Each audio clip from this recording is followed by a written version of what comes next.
Is Ted with us too? And Ted is with us, and we're Oh, doing it live. Hey oh, guys, Dave from Nerdarchy, 4 Nerds by Nerds, hanging out with all these nerds, and we're going to do our 9 of the N.A.G. And Ted is having mic issues, according to my chat box, but he'll be with us shortly. But we have Christopher and Nerdarchist Ryan, and we're going to talk about whatever Christopher wants to talk to us about pretty much today. all right, ready to go then? Yeah, let's do this. So Okay. you had something you wanted to pitch to us, kind of. Right. This is about a homebrew world that I had put together. It's an idea that had been germinating for about 2 years, and it was along the lines of would it be fun to put together like a steampunk, electro-punk, Ghostbusters type of game, and what would it take to put together a whole world? And I sort of centered around the idea of having an elite team, something in between a police force and the army, that was set in this world where portals were opening and aberrations were coming through those portals, among other things.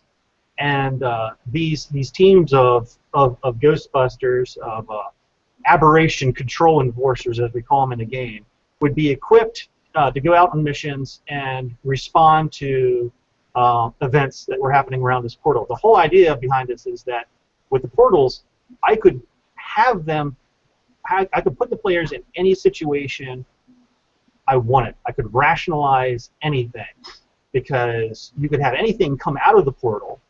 Maybe it's like an aberration, like an aboleth or something that they have to deal with, which would be horrible. Or it could be a group of refugees. But how do you deal with the refugees? Do you trust them? How do you investigate them to know that, okay, these are just people who are refugees from another world. They came through this portal accidentally, and now we have to help them resettle. And then eventually lead them through a series of adventures so that they figure out how to reverse the portals so that they can go through them. And then you can do anything you want. You can land them in any world you can think of, any situation that you can think of. You know, you can put them into an M.C. Escher kind of world.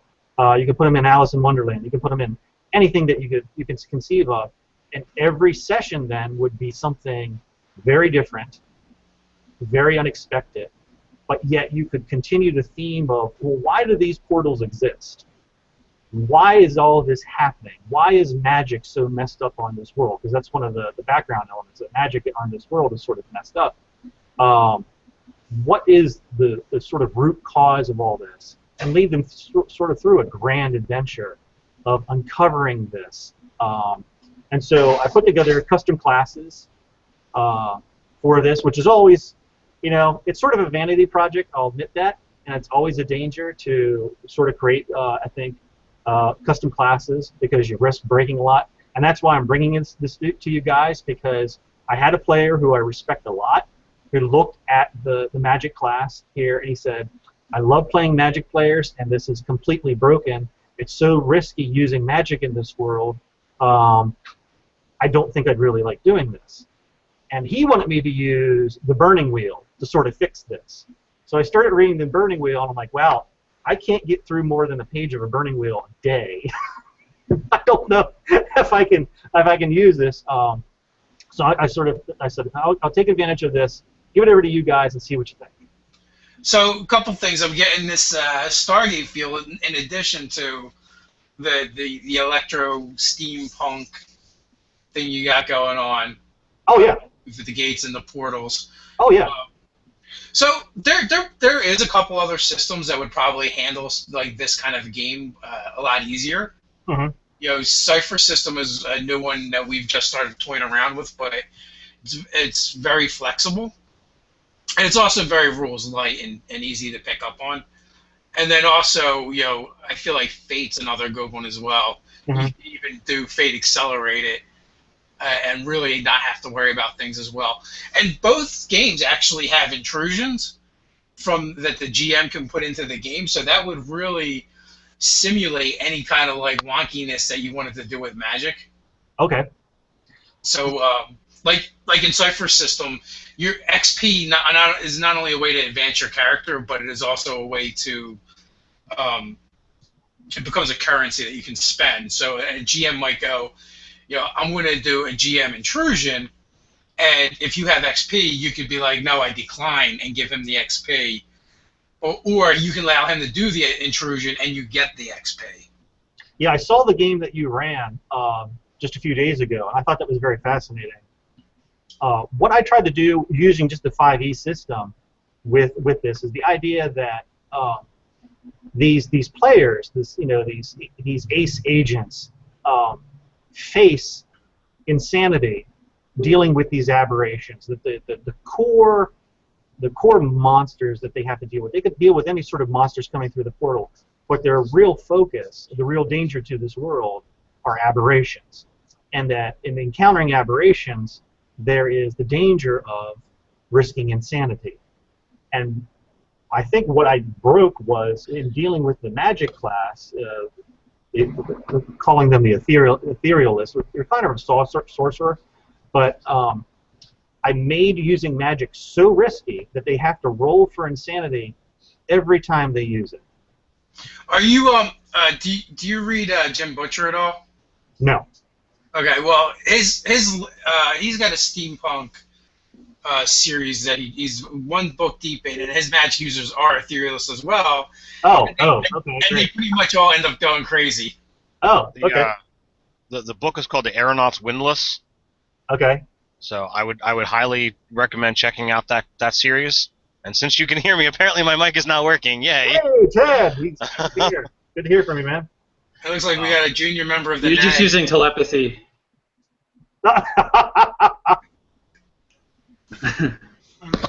So while I popped off air, I'm guessing, Dave, you recommended both the Cypher System and Fate Yes. to run this in. I was going to make the same recommendations. While a lot of our viewers out there are big 5e players, Yeah. 5e is not going to handle every situation so well. I don't know how many custom classes you made. I don't know how much work you put into it. I don't know whether that's really going to be the best way to go. I would highly recommend Cypher System, as Dave says, and if that's not your cup of tea, I would go Fate. Okay, I can check both those out. I made 3 custom classes. There is the Teslaneer, which is sort of a rogue, who is the operative who can use the traps, like the Ghostbuster trap kind of things, to immobilize the aberrations. Their approach is non-combative. They try and stay on the sidelines and shrouded and hidden and stuff like that. Then there's the Enforcer, which is sort of like you're just heavy duty. I'm a fighter. I either attack things or I stand here and form a wall. And then there is the Etherealist, who is, like I said, sort of a sorcerer, but who is 100% like chaotic, wild magic in their use of magic. So in your game, if you were to say, all right, I'm going to run this, are you only allowing those 3 classes, or or is there like a restricted list on the core classes? What I did to say, okay, there are going to be players who don't want to run one of these 3 classes. So what I did was, in the first game that we ran, we run one session of this game, the first mission, that's called Of Mimes and Mimics. Nice. And, I said, okay, I encourage you to try out these custom classes, because basically it was a beta test with my kids, saying, I want you to play these character classes so that we can see what works and what doesn't work. I had one player said, well, I just want to be a straight-up rogue. I want to be, my own character. He is sort of like this one character that he really likes to play in every game. So I said, you know what? The agency that you work for wouldn't be beyond hiring mercenaries to sort of round out a mission team. So here, 3 of you are going to be, the agents for this agency, and then you're going to be a mercenary that gets hired for this mission. Now, this was the problem, though, and this is probably why I won't allow it in the future. He acted outside, because, think about it, here's an agency that's working within the parameters of a civil government. Okay, they have missions, and the first mission was to teach them one of the values of the agency itself, which is do no harm, which is get your mission accomplished, but not without being, without a lot of civilian casualties. Don't be murder hobos in these games. You're upstanding citizens. You're heroic in these roles. They almost killed him. The three of them almost. They came to me and said, "Look, he's robbed a widow. He has threatened our primary suspect several times to the point where we won't be able to accomplish our mission if he does what he wants to do. Is it okay if we take him in a back alleyway and kill him?" And I said, "Well, that's really up to you guys. If that's really what you want to do, if you see that's how your characters would react to what's going on, you're going to do it. There's going to be fallout, personal fallout from this, but you can do it." And then after they were able to talk him down from being so murderous, and they wrapped up that particular gaming mission very nicely.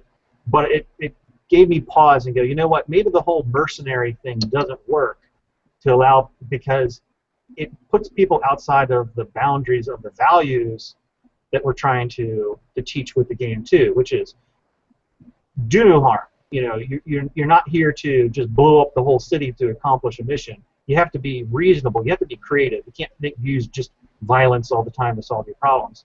The second, anytime you've got a governmental structure, that's one of those things where that character could suffer charges, forfeit his pay for the mission, and get locked in jail. Yes. It sounds like, based off of the history that I read, there's definitely a governmental structure that's set up. We're talking cities, not barbaric culture. Yes. So technology is out there. That character would be clapped in irons when those three players came to you and said, "Look, he's doing all of this."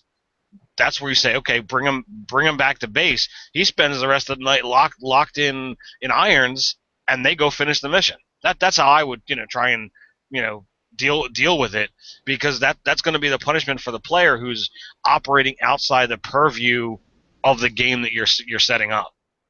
The situation that you described is like every other GM 911 we get. Yes, I know. So what is the issue? Sort of trained to play a Dungeons and Dragons-esque game is everyone who their background in playing RPGs is doing exactly that, killing everything, taking all their things, versus somebody that maybe's come into the RPG hobby playing a Vampire the Masquerade or sort of Lovecraftian horror, where you don't really fight things. It's an investigative game. The problem of Dungeons and Dragons and people who typically play Dungeons and Dragons is they kill everything. Now, another game, because I haven't really had much chance to get a word in here, but from free RPG, read this one sample adventure from Through the Breach. System, this sort of I guess asteroid or whatever, this way station, so it has a little bit of a space travel element, but it deals with real world, there's a Korea, United States, Russia, this, that. It's kind of like this mineral that people get sent to the mall, and the problem with the mineral is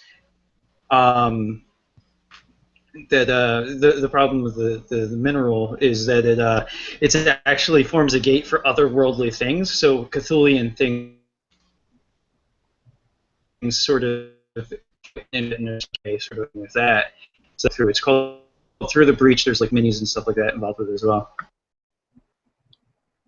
Cool, and that's sort of the background theme to all this is to very slowly reveal sort of a Cthulhu-esque theme going on here that I haven't even figured out what the ending of this possible campaign could be.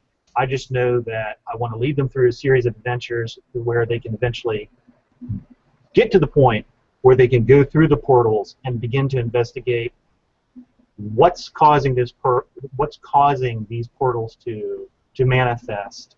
Why are refugees pouring out through these portals into our world? Actually, for this first mission, we played a pre-mission to this, where they were they were actually on Eberron. I said, okay, we're gonna play an Eberron game. This is gonna be prior to Ace. Bring me your characters and everything like that. And at the end of that game, that very short game, I had them accidentally open up a portal, fall through it, and they landed in the world that we're talking about now. I said, well, there you go. There are your characters. All your background, all your history that you put together, it still exists, but your friends and your family, you never get to see them again because these portals will run away. If you want to see them again, you're going to have to figure out how these portals work to get back through again. It sort of give them some motivation to stick with. It's like the Martian. It's like the Martian. They had to science the shit out of it to get back. So one of the interesting things that I saw is that the center character kind of like in your world is Nikola Tesla. Yes. Which I found it really interesting. I've grown kind of bored of fantasy of late, so I've been listening through Audible to a lot of steampunk type books, and it's all like Victorian era, but it's also based off of like alternate history as well, which I love. Yes. It's really cool to see like some of those characters be put into the situations and see them develop and on these alternate Earths, and when then you start combining like supernatural events and the crazy wild steampunk type technologies. Oh, and that's the fun of it, is to take something familiar and shift it about half a degree to one side or the other, so it becomes something new, but still rooted in something familiar. Like the world. If you read through the background, you can see I'm basically saying, okay, here's sort of an Earth-like place. Its theme is French. Everything's French. Why? Well, because I like the word gendarme. So for calling them police, I said it's like I like the idea of just sort of taking a culture, using it to wrap around a story. Again, because it gives the players something familiar to hook onto, but then you can get to do slightly different things with it. They live in this electro-steampunk world where everything's powered by this mysterious energy force, Verge. They know how to use it, but they don't completely understand why it exists and why it comes out of these portals. They just know how to harness it. Nikola Tesla in this world was sort of like the world's savior, and then he just mysteriously disappeared. So again, that's going to figure in much later into the story. But for their first mission, they're low-level characters. They're low-level agents at this point.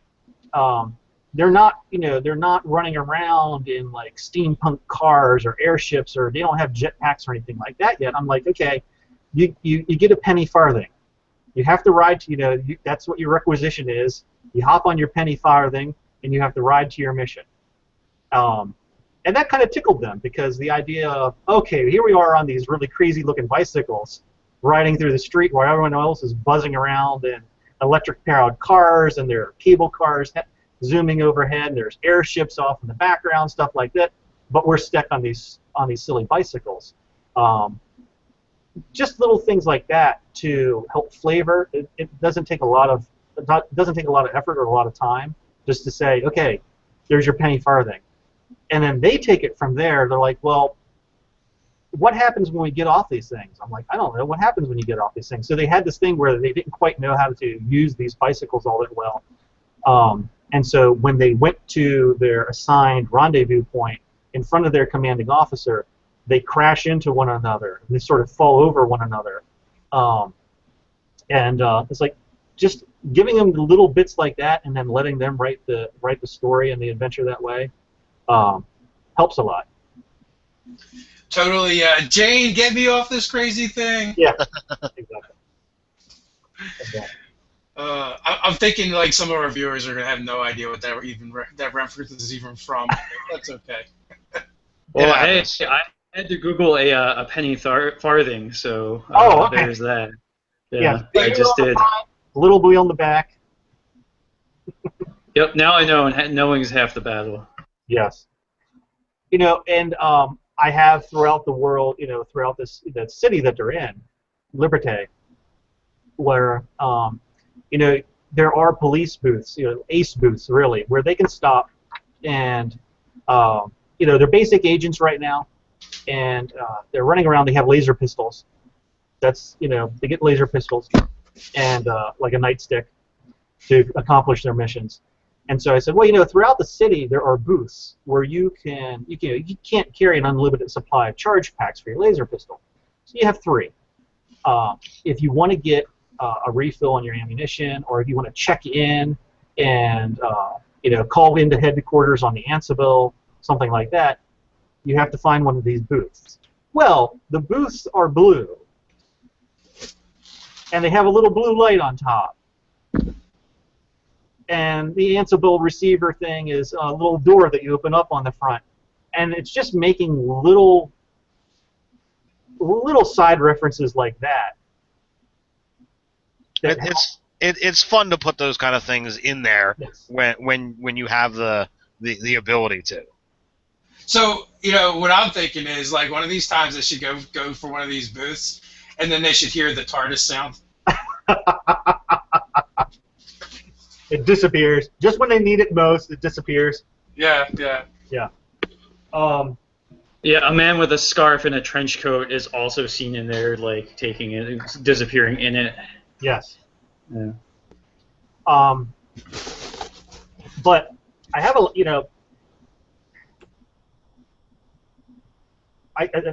so I guess the question is, you guys referenced the Fates and Cyber System. I don't know either one of those well yet. I guess I'm going to learn them. Insanity is a big aspect of this. If we were to keep this in, here's the challenge. If we were to keep this in 5e, I know that your approach, especially you, Dave, your approach is make this as simple as possible. I made this very complicated. Make this as simple as possible. Based on what you've seen and what we're talking about, if we were to try, if I would say, you know what, we're just going to stick with 5e, what would be the best way to try and do this in 5e and keep it simple? I would just do a lot of reflavoring. Like, Okay. I probably wouldn't do custom classes if at all possible. Mm-hmm. I would try and stick with the classes out of PHP, especially if you have D&D players and they're familiar with what's there already. And, maybe just reflavoring some of the stuff where spells maybe tend to be more like gadgets and whatnot instead of actual spell casting. So the route I would go, instead of custom classes, Mm-hmm. you could do custom archetypes. If you start them at 3rd level, I don't know where you started them. If they're supposed to be these 3rd level experts, they could go right into the archetypes so that they're getting the feel of, all right, I am definitively different from the regular rogue, wizard, fighter, whatever have you, because I'm getting these other suites of abilities. Since it's a custom thing, and they're getting abilities specifically tailored to deal with the harshness of your world, Mm-hmm. you could even ratchet up the archetype powers a little bit more and not feel bad about it, because it'll inspire the players to see, well, mechanically there's an advantage to taking these particular things, and if I don't go that route, I'm making the choice to not have those things. In regards to sanity, the DMG has rules on how to add sanity to your game. Yes. And you could look at the plane shift Innistrad and look at the sanity modifications that they have there and see if there's a way to reflavor or reskin any of that to fit your world, if that's a kind of a shift that you're looking for. Because in Innistrad, when you start going below 10 sanity, it really begins to physically warp you. And when you get down to like 1, actually 2 or 1, you look nothing like what you used to, and you could literally be Sahagan or a Mind Flayer or an Aboleth. It literally has the ability to change you that much. So Also, I think if you're looking... Go ahead, Ryan. Also, with the reflavoring of the sorcerer wild mage, some of the things on the wild magic chart doesn't seem like it fits that sort of reality that you're going for. Like some of them are just kind of goofy and could work in a stereotypical medieval fantasy game, but maybe you reflavor it to be like some of that sort of temporal time space travel. Like maybe tentacles appear, or like whatever else Lovecraftian tropes, or some of the other civilizations that you have coming through. And if you wanted to have the sort of sanity costs that like this class inevitably likely goes insane, maybe just while they're still PCable, you make them more powerful. But it's just like, yeah, this character has an end date, and you'll then have to play something else because I'm going to be taking them over eventually. That's a good approach. I hadn't thought about that. There is, that's the problem with the Etherealist, is that it's the idea that they're rare, and if there's a strong one, a good one, this agency wants to snap them up. Pay them extra money, give them extra rewards, give them better equipment, whatever, because they know, yeah, this is a consumable good, really. They're only going to last so long because these are the only people who can detect the portals. Like the way I described the portals was, for everyone else, you really don't see anything. Like if you look at it at the corner of your eye, you sort of see a little glimmer. But the Etherealists can see the portals. They can see the warping of reality, and they can, when they're near them, all they hear is like layers upon layers of different voices speaking to them, and nothing that they can understand, but they can hear the voices when they're near. And it's the Etherealists that help this agency find the portals so that they can isolate them and protect society from things that may come through them. So with this ability to detect portals, yes. Is it a ribbon ability that you're giving them as part of a class feature, or is it a spell that they have the ability to cast? It's part of their class feature. They just know. They know when they're when they're within a certain distance of a portal, they can sense it. So it's like an automatic detection thing that's going on. Yes, it's like a passive perception feature. Okay, so it's a ribbon ability because it's necessary for the world, but it doesn't do a whole lot for the character other than allow them to be aware. Okay. Again, they might be a good candidate for building your own sort of archetype off of that, and not necessarily just reskinning the wild mage. Maybe you want to actually build an entire thing that kind of, maybe you look to the sort of Pact of the Great Old One Warlock for inspiration and spell selection, and maybe too that they can function okay to a certain extent, but they can kind of over channel, and that's when they run the risk of like losing sanity. So that if they function within certain parameters, they're okay, but if they start pushing themselves beyond certain limits, that's when you run into dangers for losing that character. Okay. Like there's also the other thing you could look at too is, in Unearthed Arcana they did release one prestige class, so that might be an option as well to explore, especially like maybe when your spellcasters start out, they just start out as they are, but to actually really be an Etherealist, they have to like move into that, and you could use the prestige class rules for that, and that might also give them a big boost in power, but at the same time, it starts to wear on their sanity, so they also experience the downside at the same time as the upside of taking that class. That's a good idea too. Now, let me ask you this: being much more experienced players, what makes this fun? Here you have a character class that carries this risk. Your character more or less is going to burn out at some point. That's the risk. What makes that fun to play? I think it's just kind of fun to play a batshit crazy character sometimes. Yeah, like that. that in itself can be its own reward. You know, I've seen Ryan play the crazy character before. I've seen Ted play the crazy character before, and they have all done it in their in their own way.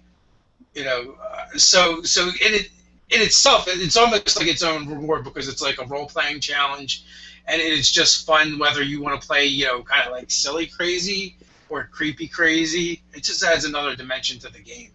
So if you're like looking at the chaos sorcerer, you really don't know what is going to wind up happening when you're looking at it.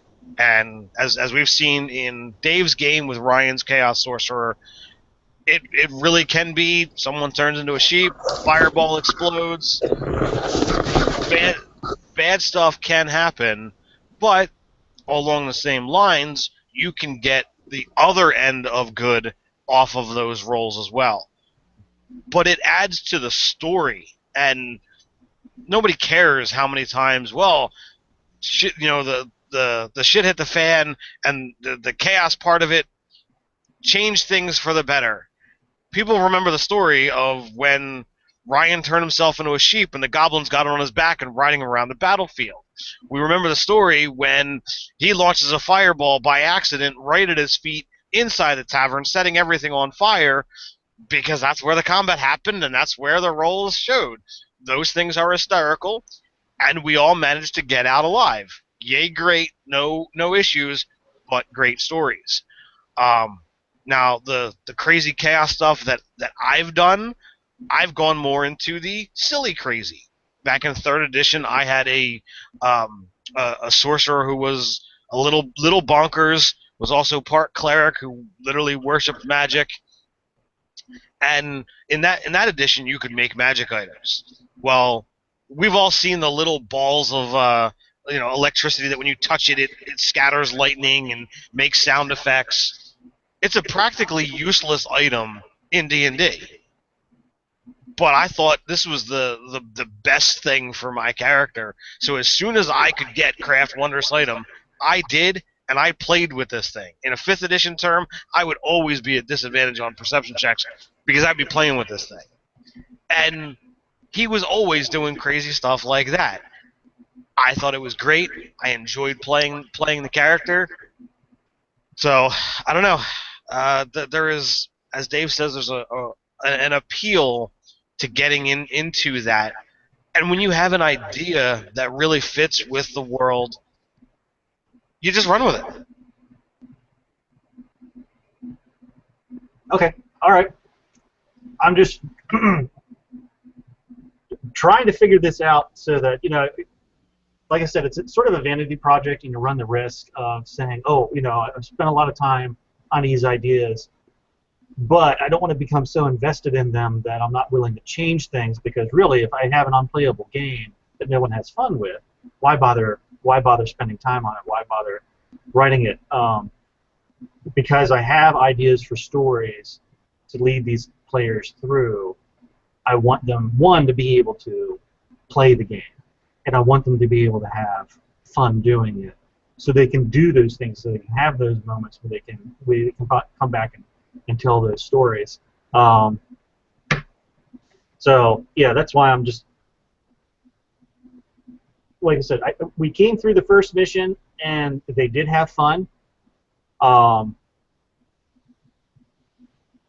We realized that having the mercenaries around was sort of a problem, and the one girl who was playing the etherealist, she was literally frightened of her character the entire gaming session, because she didn't know when that bad roll was going to come up if she used magic at all. She was afraid of what was going to happen to her character. Because people get invested in their characters too, and they're like, I really don't want to see my character just like suddenly vaporize or anything like that. So well, you can kind of correlate someone like that to having one iteration of Storm from the X-Men. There's been a number of iterations of her, and one of them, she's terrified of her powers. She uses them when she needs to, but she's afraid that she's going to lose control or this or that. So you could absolutely run with that as a character concept, not just a player concept. Okay.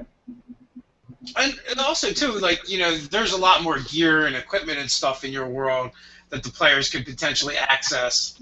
Yes. So maybe that might drive that player to experiment with some of that stuff instead, feeling that it's, you know, safer and, you know, using her powers to fall back onto in like in a sticky situation or where like or when she feels like she doesn't have any other choice. Yeah, we've talked about sort of the character classes. I mean, what really makes these agents is the equipment that they get. No one else has access to this equipment. You know, it's not something that's available to the civilian population. It's not something that the civilian police get. I allude to the fact that there is an army, you know, in this civilization because it's out there on the frontier pushing back the aberrant forces that still exist on this planet. But I just sort of allude to it. I don't want them to. I want to keep the mystery of that there. The idea that you have these, you know, Dune-sized sandworm aberrations out there on the frontier that the army's fighting against. I want to keep that sort of at the distance.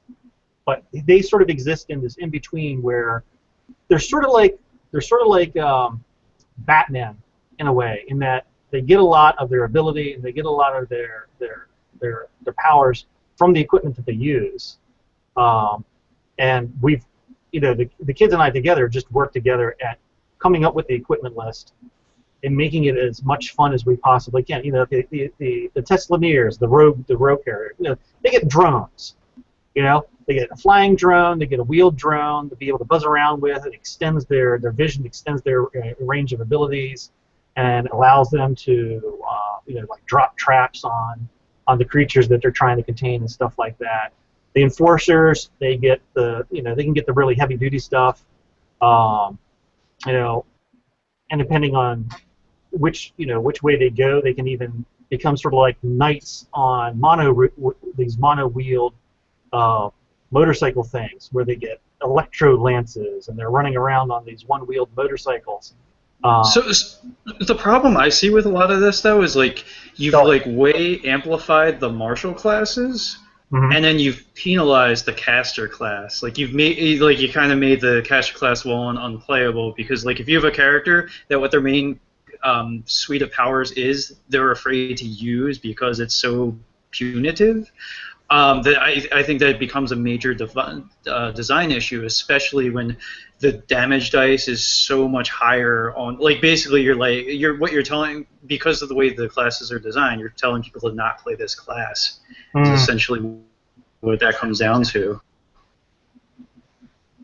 In some ways, you might even just be better removing them from the game. You know, or boiling them down to this one spellcaster type, the Etherealist. Another question is, why can't the other classes be part of this agency if they exist in your campaign? That's a good question. I don't know that I have a straightforward answer to it. Just the idea that here's an agency, they train their agents in a specific way to deal with their. I have an idea of an answer. Okay, go ahead. You yourself had said that the class features are built into items. Yes. So if someone is another class and part of the agency, why don't they have these items, which would then be duplicating class powers that they don't have? So therefore, it's an unbalancing factor to have somebody not part of the agency and getting these items, which are going to give them class features. Yeah. I mean, if you get like the Teslaneer is sort of a gimped rogue because they don't get sneak attack. You know, they get a lot of other abilities that help them stay on the sidelines and stay hidden. They give them a lot of mobility, but they don't get sneak attack. You know, if you give some of these tools that a Teslaneer has access to a full-out rogue, to like a level 10 rogue, It would be ridiculous. Yeah, it would. It would be ridiculous. And I think in this setting, you would have the government going, "We don't want that to happen. We don't want civilians of that kind having access to this equipment." So as a mediary, you, as opposed to using the term mercenary, you could have people who are literally of different levels, and you could come up with a custom set of terms. So, all right, you have these elite ace agents. They're the ones that are entrusted, and heck, if you really want, it could be like genetically coded, to them, and it can be recoded to someone else at headquarters, and whatever have you. So this way, the gear is used by this person only, and it's done scientifically and safely, and it guarantees a game balance situation. And then you have people who are official members of ACE, but they're not listed as in the elite. They haven't been trusted with these other class item features or class feature items, but they're still within the purview of the system. They're still being told, this is our doctrine, this is what we do, and you then have the ability to play a generic fighter, a generic rogue. There's times where having a ranger, especially if you're going out in the wild, is going to be useful. What happens if you find someone who is out in the wilds that has somehow managed to live in or near, one of these portals? And what winds up happening is you could have a barbarian. Well, you could have a barbarian who has a archetype based off of being warped near these portals just by proximity. So it allows you to create these other things in this unique world without having to still confine yourself down to these. This is what you're allowed to be. These three classes, end of story. That's good, because it opens it up a lot more. That's one of the problems I had looking back on this, is that it's how do you, I made it way too restrictive. So I like that. Yeah, generally I won't create. I'm not saying I haven't, but nowadays I wouldn't create that kind of campaign, because I don't like to have all. I've gone the opposite route, where like we have all these options. I just want to use them all. So, I just don't want to have this like buffet in front of the players and be like, yeah, but don't go to this side of the buffet. You can only eat from this side. Because it definitely, especially going into the game, like this is where you'd have to have a session 0 and be like, this is the game I want to run and I want to play. Do you guys buy into this? Do you think this would be fun for you? I mean, you kind of mentioned like you did that a little bit and got a little pushback, but someone's like, yeah, but I want to play this instead. And then when you try and integrating those things, it didn't work because they're trying to play a different game than the game that you're running. So, I mean, part of that was I felt maybe a lack of session 0 or a lack of communication, and I hate to say it, the other part being the player was being a jerk. More of the latter. Because I tell you this, one of the things that Nerdarchy has taught me very thoroughly is do a good session 0. And that's what I've been doing with my games. And it just, every once in a while, even after a good session 0, when you have the world established, and you've gone over the characters, and people have had a chance to talk about, okay, so what's our rationale for being here? How are we acting together? What's the purpose of all this? You still get that one person who, who's a friend, who's just wants to, they're like, well, my character is just, that's what he would do. He's a loner, and he's going to just murder people because that's what he does. And I'm like, well, there are going to be consequences for that. You can play that character up to a point. If we're at session 0 and somebody tries to say, this is what I'm going to play, and it doesn't fit within the purview, I'm going to tell them straight up, I'm sorry, that character is not going to fit this game. If you play that, these are the ramifications, and I'll tell them straight up: you're gonna be either in jail or you're gonna be hunted and killed. This type of character doesn't fit. Play something else, or just don't be in the game. Yeah, and at the end of that mission, that's what happened. Was the lieutenant who was their sort of the head of that mission came in and said, "Well, here's your pay.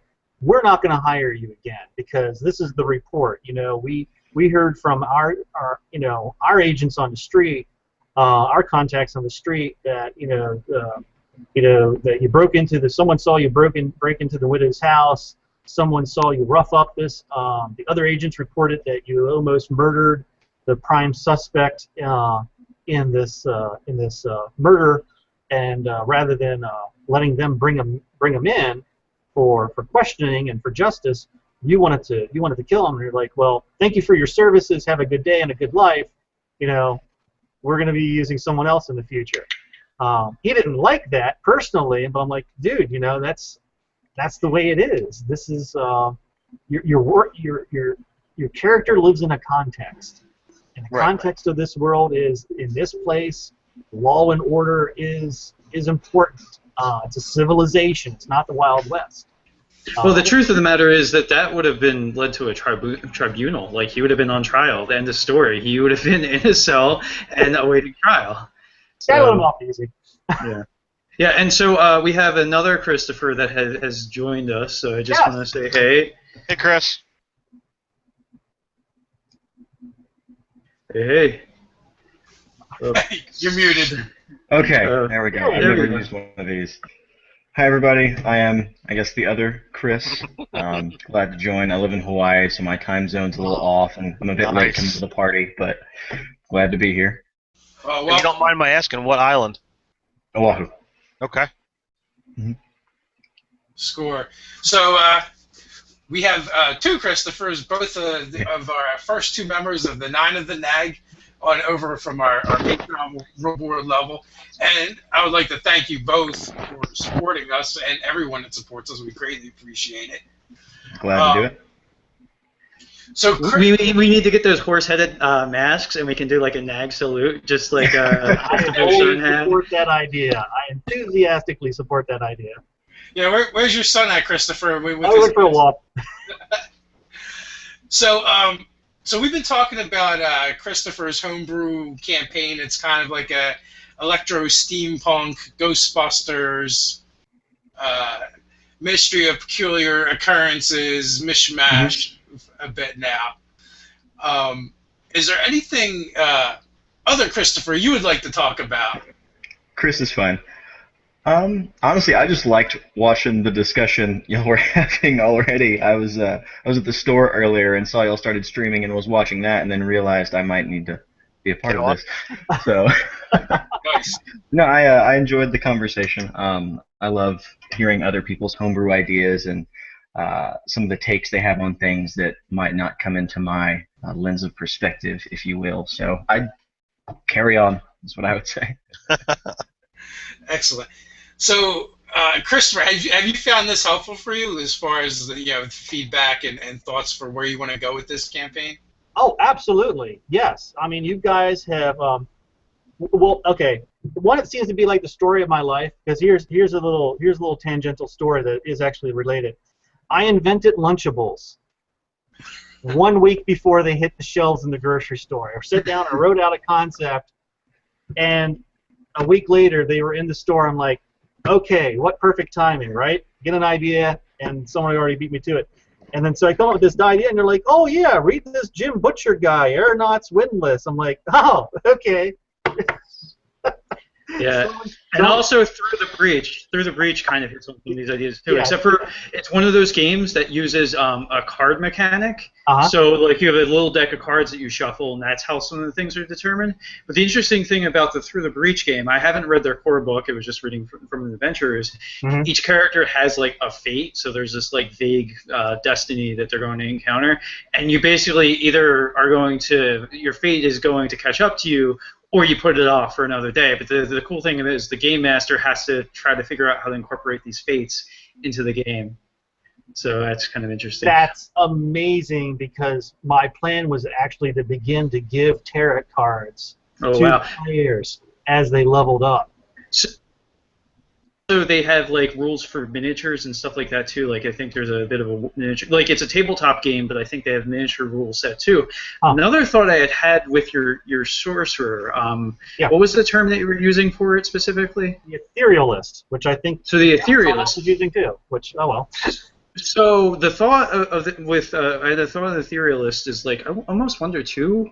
The closer that they get to madness, like maybe they actually get closer to power because it's like they're closer to these like other planes of existence, so they can channel more. So there's like a risk-reward thing where they can definitely like burn more brightly when they are on the edge of insanity.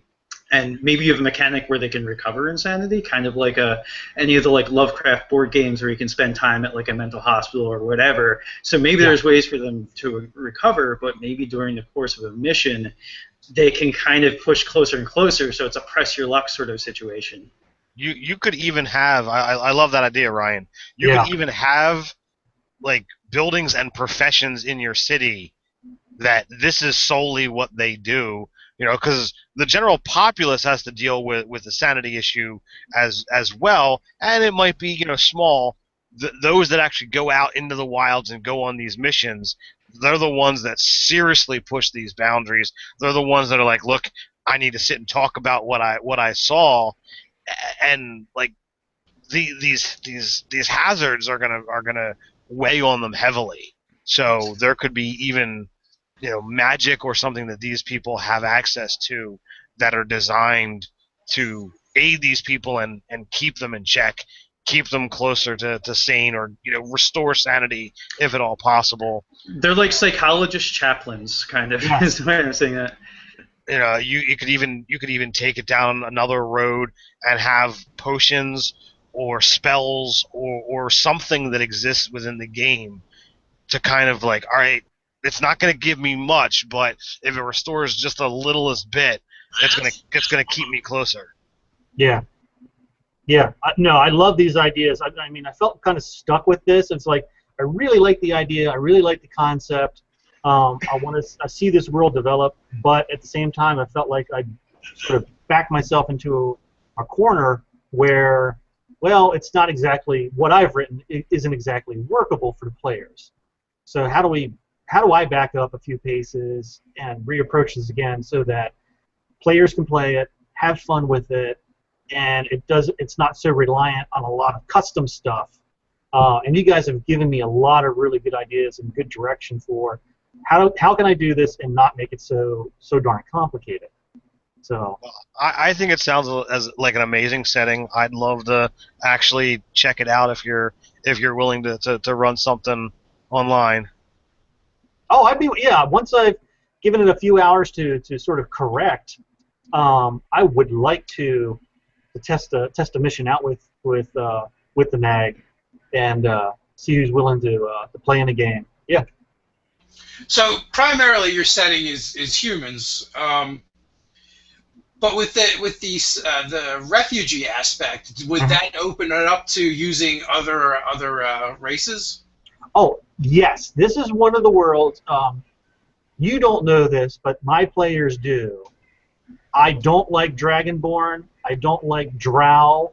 I put a lot of restrictions on the races that my players can play in most of my games and most of my settings, because I think some of the races are just so out there that there's like no way to. You can't have a Dragonborn in a typical setting because it's just everyone would be cowering or in awe, or I just don't see the rationale behind some of these. It depends on your world fiction, though. Right. Like, I mean, it's really, if it's in the background of your world, then if they were there, then they were there. Right. But if it's not, if it doesn't play with your world's fiction well, then it's not going to work.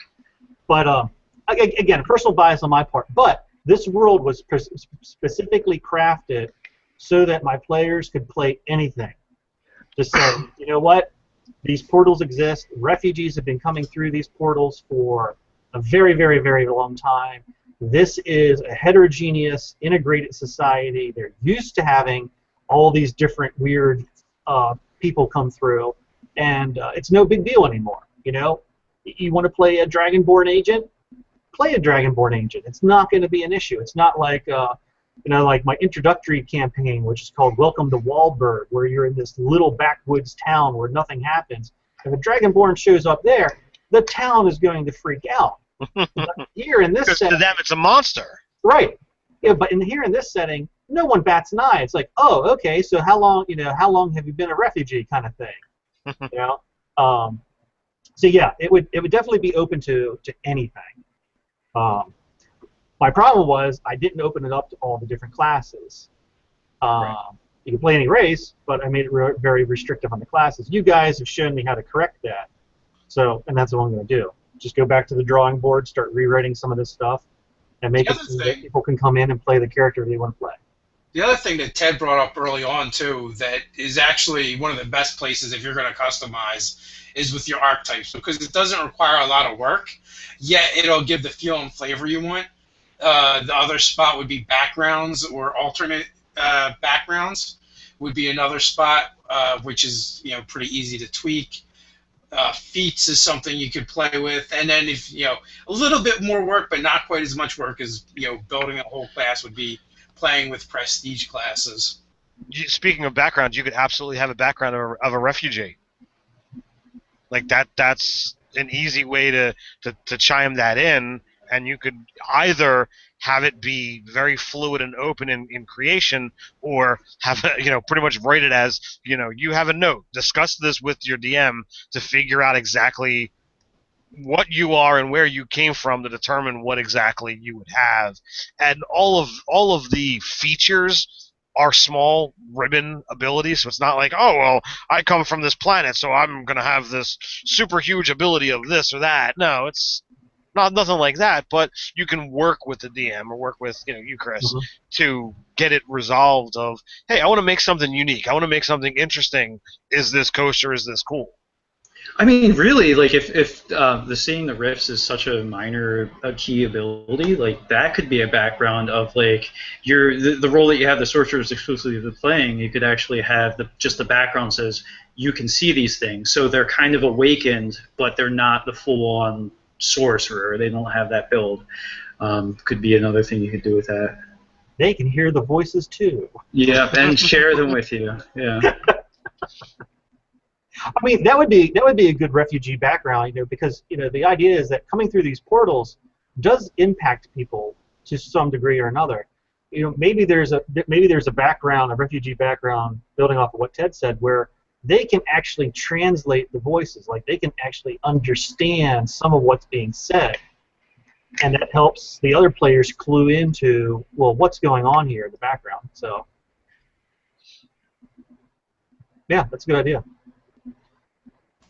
What are your ideas, other Christopher?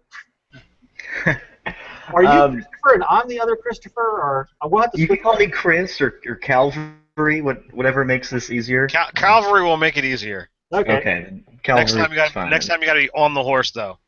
I was gonna say the cavalry has arrived, but I didn't know if you wanted your last name disclosed or not. I've been hearing that joke for almost 2 decades. It's still kind of funny. Like, I'll give it to you. Let me blow the dust off of that one. Yeah. It doesn't matter whether the jokes are good or bad. I'm gonna make them anyway. So. Well, do as you will then. As far as my own personal input, my opinion on kind of restricting classes and races and everything like that, as a DM, that is entirely your prerogative. However, my first 4E campaign was a bit of a nightmare because I started playing towards the end of 4th edition, and there were God knows how many classes and class combinations and everything else, and I sat down with my players who had all been playing longer than I had, and I said, look, I would like to play in this little box of resources so that I know what I'm dealing with, what you guys are capable of, and I realized that, well, maybe not shackling them down like that made things easier on me. Even though they were doing their best to play within the confines of that world that I wanted to create, I was really personally holding them back.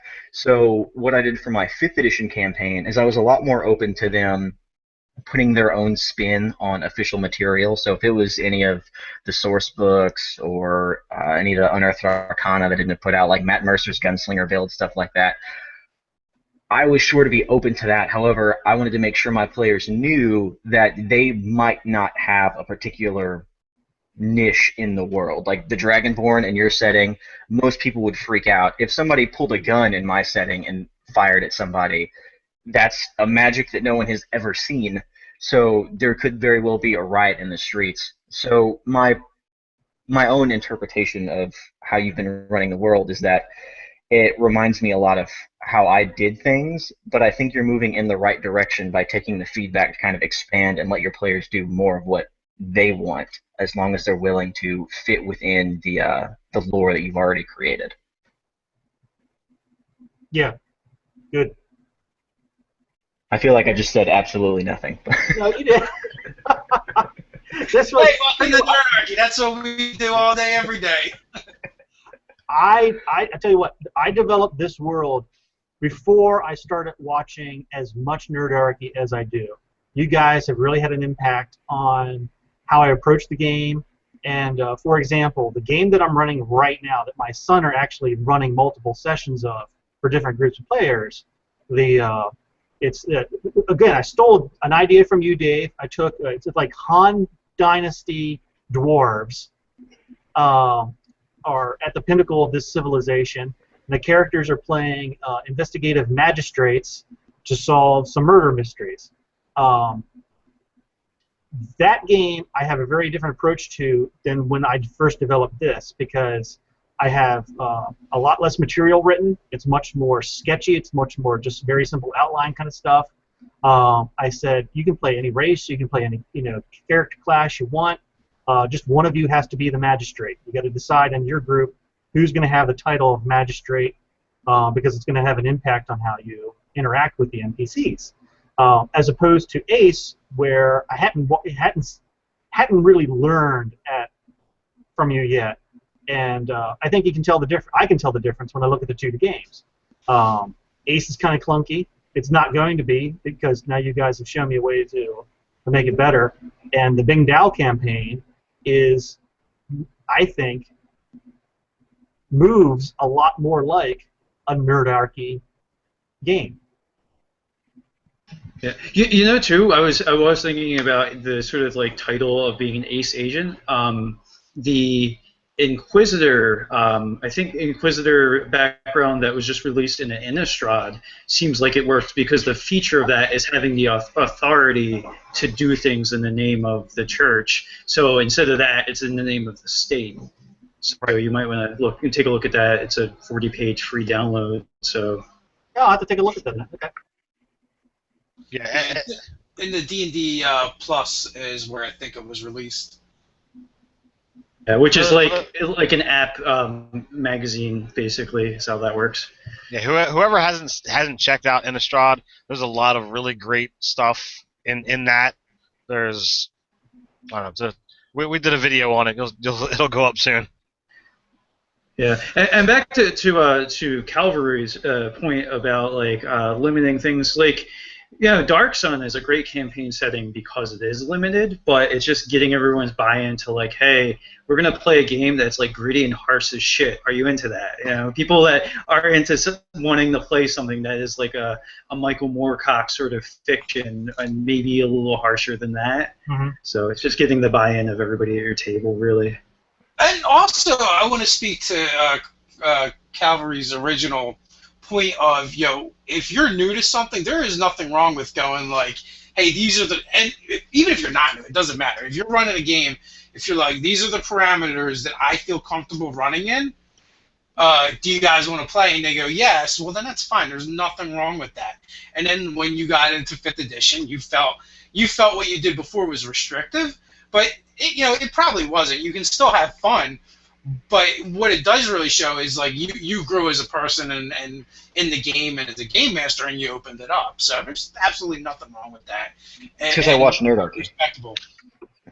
Well, and also too, I would say that you had the huge benefit of seeing like the playtests that were coming out, whereas like you're coming in the fourth edition cold, where there's 5-6 years of materials out, whereas now you're like, oh well, I'm right in tune with everything that's coming out. Like now you can go ahead and play everything because there's not that much, or use anything because there's not that many materials to be used right now. Like it's probably equivocal to like the first year or two of fourth edition material, or less than, really. Yeah, lots of Less dungeon than. guides, lots of players' handbooks. All right, so Ryan's going to be running or playing in a game that's being run on Nerdarchy in the next 20 minutes. So we got to wrap it up and give those guys a chance to get their games set up. As always, I always look forward to these. I'm disappointed I had to miss the first one. My daughter had her dance recital. I look forward to doing more of these with both of you guys, and hopefully more Nerdarchy fans out there would be awesome. And again, I want to thank all of our patrons, especially you two guys. Thank you guys. For buying and Thank you. with us. You help us make Nerdarchy better and move in the direction that we want to go with this. So with that, until next time, Stay nerdy. Stay nerdy.